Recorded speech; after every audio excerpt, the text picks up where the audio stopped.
ಹೂಗಳ ಲೋಕ. ಬಣ್ಣ ಬಣ್ಣದ ಹೂಗಳಿಂದ ಕಂಗೊಳಿಸುತ್ತಿರುವಂತಹ ಹೂಗಳ ಅನಾವರಣ. ಇದನ್ನ ಕಣ್ತುಂಬಿಸಿಕೊಳ್ಳುತ್ತಿರುವಂತಹ ಪುಷ್ಪ ಪ್ರಿಯರು.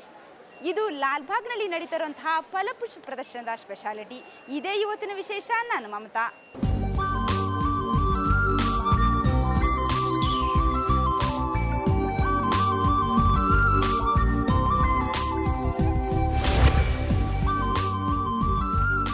ಸಿಲಿಕಾನ್ ಸಿಟಿಯಲ್ಲಿ ಹೂಗಳ ಘಮಘಮ. ಹೌದು, ಪ್ರತಿ ವರ್ಷವೂ ಹೊಸತನವನ್ನು ಪರಿಚಯಿಸಿಕೊಡುವಂತಹ ಲಾಲ್ಬಾಗ್ನಲ್ಲಿ ಈ ಬಾರಿ ಪ್ಯಾರಿಸ್ನ ಐಫೆಲ್ ಟವರು ಎಲ್ಲರ ಕಣ್ಮನ ಸೆಳೀತಾ ಇದೆ. ಜೊತೆಗೆ ಸ್ವಾಮಿ ವಿವೇಕಾನಂದರ ಸಂದೇಶ ಕೂಡ ಸಾರಿ ಹೇಳ್ತಾ ಇದೆ. ಇವೆಲ್ಲವನ್ನ ನಾವು ಕೂಡ ನೋಡ್ಕೊಂಬರೋಣ. ಬನ್ನಿ, ಹಾಗಿದ್ರೆ ಒಂದು ರೌಂಡ್ ಹೋಗಿ ಬರೋಣ.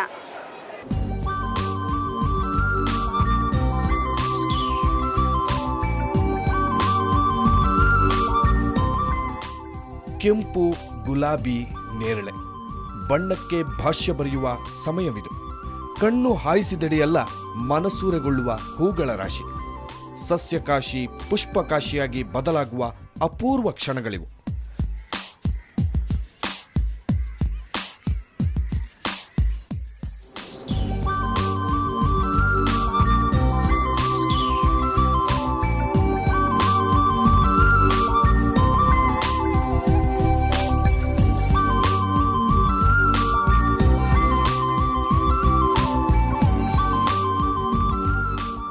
ಗಾಜಿನ ಅರಮನೆಯನ್ನು ಹೊಕ್ಕೊಡನೆ ಹೂಗಳಿಂದ ಅಲಂಕೃತಗೊಂಡ ಪ್ಯಾರಿಸ್ನ ಐಫೆಲ್ ಟವರ್ ನೋಡುಗರ ಮನಸೆಳೆಯುತ್ತಿದೆ.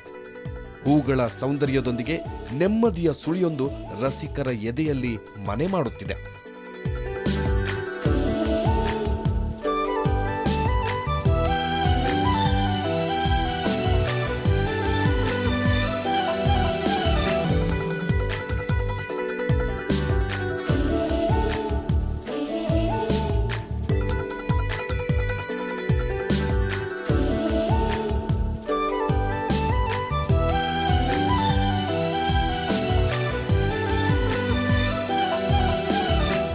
ಎರಡೂವರೆ ಲಕ್ಷ ಹೂಗಳಿಂದ ಅಲಂಕೃತಗೊಂಡ ಐಫೆಲ್ ಟವರ್ಗೆ ಸ್ವಾಮಿ ವಿವೇಕಾನಂದರ ಮೂರ್ತಿ ಸಾಥ್ ನೀಡುತ್ತಿದೆ.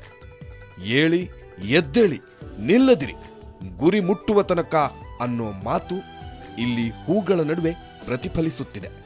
ಸೊ ಈ ಬಾರಿ ವಿಶೇಷವಾಗಿ ನಮ್ಮ ಗಣರಾಜ್ಯೋತ್ಸವದ ವಿಶೇಷವಾಗಿ ಲಾಲ್ಬಾಗ್ನಲ್ಲಿ ಐಫೆಲ್ ಟವರನ್ನು ಮಾಡಿದ್ದೇವೆ. ಪ್ಯಾರಿಸ್ನ ಅತಿ ದೊಡ್ಡ ಎತ್ತರದ ಒಂದು ಟವರ್ ಅದು. ಸುಮಾರು 1000ಕ್ಕೂ ಹೆಚ್ಚು ಅಡಿ ಎತ್ತರದಲ್ಲಿದೆ. ಬಟ್ ಲಾಲ್ಬಾಗ್ನಲ್ಲಿ ಅದರ ಒಂದು ಪ್ರತಿರೂಪವನ್ನು ಸುಮಾರು 35 ಅಡಿ ಎತ್ತರದಲ್ಲಿ ಮತ್ತು ಅದರ ಬೇಸು 20 × 20 ಅಡಿ ಎತ್ತರದಲ್ಲಿದೆ. ಸುಮಾರು 2.5 ಲಕ್ಷ ವಿವಿಧ ಗುಲಾಬಿ ಹೂಗಳನ್ನು ನಾವು ಬಳಸಿದ್ದೇವೆ. ಅದರ ಜೊತೆಗೆ 10,000ಕ್ಕೂ ಹೆಚ್ಚು ಆರ್ಕಿಡ್ ಹೂಗಳನ್ನು ಬಳಸಿ ಅದರ ಪ್ರತಿರೂಪವನ್ನು ನಿರ್ಮಾಣ ಮಾಡಿದ್ದೇವೆ ಮೇಡಮ್. ಅದರ ಜೊತೆಗೆ ವಿವೇಕಾನಂದ ಸ್ಟ್ಯಾಚ್ಯೂ ಒಂದು ಮಾಡಿದ್ದೇವೆ ನಾವು. ತಮಗೆಲ್ಲ ತಿಳಿದಿರುವ ಹಾಗೆ 150ನೇ ವರ್ಷದ ವಿವೇಕಾನಂದರ ಒಂದು ಜಯಂತ್ಯೋತ್ಸವ ಎಲ್ಲ ಕಡೆ ನಡೀತಾ ಇದೆ. ಸೊ ನಮ್ಮ ಒಂದು ಪುಷ್ಪ ನಮನವನ್ನು ಈ ಒಂದು ಸುಸಂದರ್ಭದಲ್ಲಿ ಸಲ್ಲಿಸಬೇಕು ಅಂತಕ್ಕಂಥ ಆಶಯದಿಂದ ಅದರ ಒಂದು ಸ್ಟ್ಯಾಚ್ಯೂವನ್ನು ಮಾಡಿ ಐಫೆಲ್ ಟವರ ಮುಂದೆ ಅದನ್ನು ಇರಿಸಿದ್ದೇವೆ. ಇನ್ನೂ ವಿಶೇಷ ಅಂದರೆ ಕೋಲ್ಕತ್ತಾ ಮೂಲದ ಕಲಾವಿದರೊಬ್ಬರ ಕೈಚಳಕದಿಂದ ತಯಾರಾಗಿರೋ 5 ಅಡಿ ಬಂಡೆ ಮೇಲೆ 6 ಅಡಿ ಎತ್ತರದ ವಿವೇಕಾನಂದರ ಪ್ರತಿರೂಪ ಎಲ್ಲರ ಆಕರ್ಷಣೆಯ ಕೇಂದ್ರ ಬಿಂದು. ಈ ಬಗ್ಗೆ ಕಲಾವಿದರು ಹೇಳೋದು ಹೀಗೆ. हम कलकत्ता से आया, 5-7 दिन हो गया, लेकिन इसमें मुझे मूर्ति बनाया विवेकानंद स्वामी जी विवेकानंद, इसलिए मिट्टी और पैरा खड़ है, इसी मिट्टी से हम लोग बनाया और पेंट हुआ इसका ऑयल पेंट. मेरा मन में बहुत खुश होता है, बहुत आनंद लगता है, इसलिए हम इस मूर्ति बनाया. ಒಟ್ನಲ್ಲಿ ಹಸಿರನ್ನು ಮೈಹೊದ್ದು ಮಲಗಿರುವ ಸಸ್ಯಕಾಶಿ ಲಾಲ್ಬಾಗ್ ತುಂಬ ಈಗ ಜನವೋ ಜನ. ಪುಷ್ಪ ಪ್ರಿಯರು ಹೂವಿನ ಲೋಕದಲ್ಲಿ ತೇಲಿ ಹೋಗ್ತಿದ್ದಾರೆ.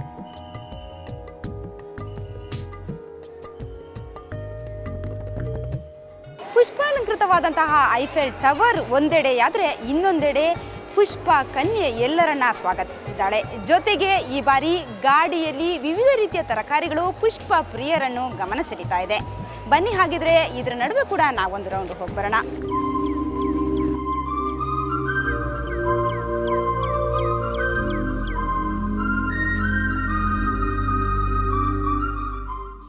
ಹೂವಂದ್ರೆ ಎಲ್ಲರಿಗೂ ಇಷ್ಟ.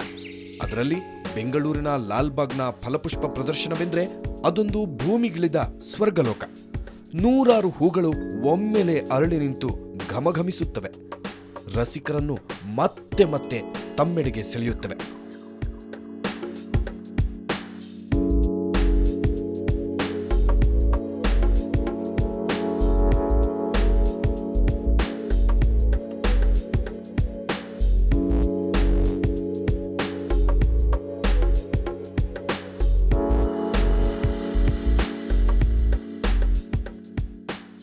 ಹೀಗೆ ಆಂಥೋರಿಯಂ ಹೂಗಳಿಂದ ಅಲಂಕೃತವಾದ ಬಾರ್ಬಿ ಎಲ್ಲರ ಗಮನ ಸೆಳೆಯುತ್ತಿದೆ. ನೋಡುಗರು ಇದೇನಪ್ಪ ಬಾರ್ಬಿಯ ನಿಜರೂಪ ಕಣ್ಮುಂದೆ ಕಾಣಿಸ್ತಿದೆ ಅಂತ ಮೂಕ ವಿಸ್ಮಿತರಾಗಿದ್ದಾರೆ.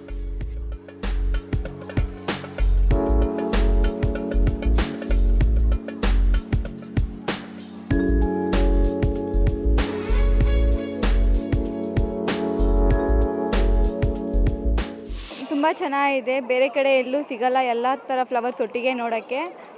ಮತ್ತು ಫ್ಯಾಮಿಲಿ ಫ್ರೆಂಡ್ಸ್ ಜೊತೆ ತುಂಬ ಎಂಜಾಯ್ ಮಾಡ್ತಾ ಇದ್ದೀವಿ ಬಂದು. ತುಂಬ ಹೈಫೈ ಟವರ್ ಎಲ್ಲ ಇಟ್ಟಿದ್ದಾರೆ, ತುಂಬ ನೋಡೋಕ್ಕೆ ತುಂಬ ಸುಂದರವಾಗಿದೆ, ಚೆನ್ನಾಗಿದೆ, ಸೂಪರಾಗಿ ಮಾಡಿದ್ದಾರೆ. ನಾವು ಪ್ರತಿ ವರ್ಷ ಬರ್ತಾ ಇದ್ದೀನಿ, ಎವ್ರಿ ಇಯರು ಒಂದೊಂದು ಹೊಸ ಥರದ್ದು ನೋಡ್ತಾ ಇದ್ದೀನಿ. ಈ ಸಲ ಬಾರ್ಬಿ ಡಾಲ್ ನೋಡಿಬಿಟ್ಟು ತುಂಬ ಖುಷಿ ಆಯಿತು. ಏನಿದ್ರು ಮಕ್ಕಳು ಆಡೋದನ್ನು ಬಾರ್ಬಿ ಡಾಲ್ನಲ್ಲಿ ಆ್ಯಂಥೋರಿಯಂನ ಹಾಕ್ಬಿಟ್ಟು ಮಾಡಿದಾರಲ್ಲ, ರಿಯಲಿ ನೈಸ್. ಬೇಕಾದಷ್ಟು ಫೋಟೋಗಳು ತೆಕ್ಕೊಂಡೆ. ವಿವೇಕಾನಂದನೂ ತುಂಬ ಚೆನ್ನಾಗಿದೆ. ಸೊ ಲಾಸ್ಟ್ ಇಯರ್ ಬಂದು ಅದು ಲಾಸ್ಟ್ ಇಯರ್ ಸ್ತೂಪ ಎಲ್ಲ ಇತ್ತು, ಅದಕ್ಕಿಂತ ಈ ವರ್ಷ ಇನ್ನೂ ಚೆನ್ನಾಗಿದೆ. ನನ್ನ ಫ್ರೆಂಡ್ಸನ್ನೆಲ್ಲ ಕರ್ಕೊಂಡು ಇನ್ನೊಂದು ವಿಸಿಟ್ ಮಾಡ್ತೀನಿ. ಸೊ ಅಂದರೆ ಇವಾಗ ಈಗ ಒಂದು 4-5 ವರ್ಷದಿಂದ ರಿಪೀಟ್ ಮಾಡೇ ಇಲ್ಲ. ಎಷ್ಟು ಎಲ್ಲ ಬೇರೆ ಬೇರೆ ಥರ ಮಾಡ್ತಿರೋದ್ರಿಂದ ತುಂಬ ಚೆನ್ನಾಗಿದೆ ನೋಡೋಕ್ಕೆ. ಇನ್ನು ಗುಲಾಬಿ, ಸೇವಂತಿಗೆ ಅರಳಿ ನಿಂತು ರಸಿಕರ ಎದೆಗೆ ಕಿಚ್ಚಿಡುತ್ತಿವೆ. ಆದರೆ ತಮ್ಮ ಸೌಂದರ್ಯದ ಬಗ್ಗೆ ಅರಿವೇ ಇಲ್ಲದ ಪುಟ್ಟ ಪುಟ್ಟ ಹೂಗಳು ಇಲ್ಲಿ ನಗುತ್ತಲಿವೆ. ಊಟಿಯಿಂದ ತಂದ 45ಕ್ಕೂ ಹೆಚ್ಚು ವೈವಿಧ್ಯಮಯ ಶೀತ ವಲಯದ ಪುಟ್ಟ ಹೂಗಳಲ್ಲಿ ಈ ವಿನ್ಯಾಸ ಮೂಡಿಬಂದಿದೆ. ಫ್ಲವರ್ ಶೋಗೆ ಬಂದು ತುಂಬ ಸಂತೋಷ ಆಯಿತು. ಒಂದು ಪುಷ್ಪೋತ್ಸವ, ಪುಷ್ಪಯಾಗ ಅನ್ನೋ ಹಾಗಿದೆ. ಇಲ್ಲಿ ಬಂದು ಜಗದೀಶ್ ಅವರೆಲ್ಲ ತೋರಿಸ್ತಾ ಇದ್ರು. ಪುಷ್ಪ ಅನ್ನೋದು ನಮ್ಮ ಸೃಷ್ಟಿಗೆ ಬಹಳ ಮುಖ್ಯ. ಹೂವಿಲ್ಲ ಅಂತಂದರೆ ಸೃಷ್ಟಿ ಉಳಿಯಲ್ಲ ಅಂತ ಹೇಳ್ತಾರೆ. ಇದರಿಂದ ಎಲ್ರಿಗೂ ಒಂದು ಚೇತನ ಬರ್ತಾ ಇದೆ. ಇದನ್ನು ನೋಡಿ ನಾವು ಮನೆಯಲ್ಲಿ ಒಂದಾದರೂ ಪಾಟ್ ಬೆಳೆಸಬೇಕು ಅಂತ ಎಲ್ರಿಗೂ ಅನಿಸಿದ್ರೆ ಈ ಪುಷ್ಪೋತ್ಸವ ಫ್ಲವರ್ ಶೋ ಅನ್ನೋದು ಸಕ್ಸಸ್ ಆಯಿತು ಅಂತ ಮನಸ್ಸಿಗೆ ಅನಿಸುತ್ತೆ.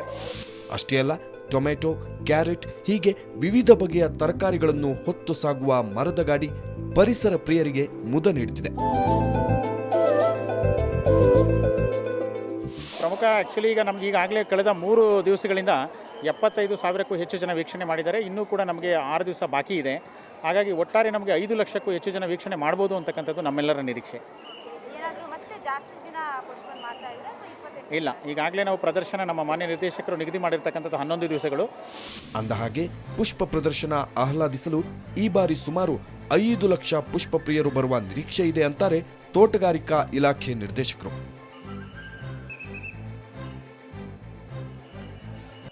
ಕುತೂಹಲದ ಕಣ್ಣುಗಳಲ್ಲಿ ಮಕ್ಕಳು, ಸಡಗರದ ಕಂಗಳಲ್ಲಿ ಬಾಲೆಯರು, ಸೌಂದರ್ಯವ ಸವಿಯುವ ದೊಡ್ಡವರು, ಒಟ್ಟಿನಲ್ಲಿ ರಸಿಕರಿಗೆ ಇಲ್ಲಿ ಸಿಗುವ ಅನುಭೂತಿಯೇ ಬೇರೆ. ಆದ್ದರಿಂದಲೇ ವರ್ಷಕ್ಕೆ 2 ಸಾರಿ ಫಲಪುಷ್ಪ ಪ್ರದರ್ಶನ ನಡೆದರೂ ಲಾಲ್ಬಾಗ್ಗೆ ಬರುವ ರಸಿಕರ ಸಂಖ್ಯೆಯಲ್ಲಿ ಕಡಿಮೆಯಾಗಲ್ಲ. ಓಕೆ, ನೋಡಿದ್ರಲ್ವಾ ವೀಕ್ಷಕರೇ, ಅರಳಿ ನಿಂತಿರುವಂತಹ ಹೂಗಳ ಸೌಂದರ್ಯವನ್ನ. ನೀವು ಕೂಡ ಇಂತಹ ಹೂಗಳ ಮಧ್ಯೆ ಒಂದ್ಸಲ ವಿಹರಿಸಬೇಕು ಅಂತಂದ್ರೆ ಒಂದು ಸ್ವಲ್ಪ ನಿಮಗೆ ಟೈಮ್ ಮಾಡಿಕೊಂಡು ಇತ್ತ ಕಡೆಗೆ ಹೆಜ್ಜೆ ಹಾಕಿ ಜೊತೆಗೆ ಎಂಜಾಯ್ ಮಾಡಿ.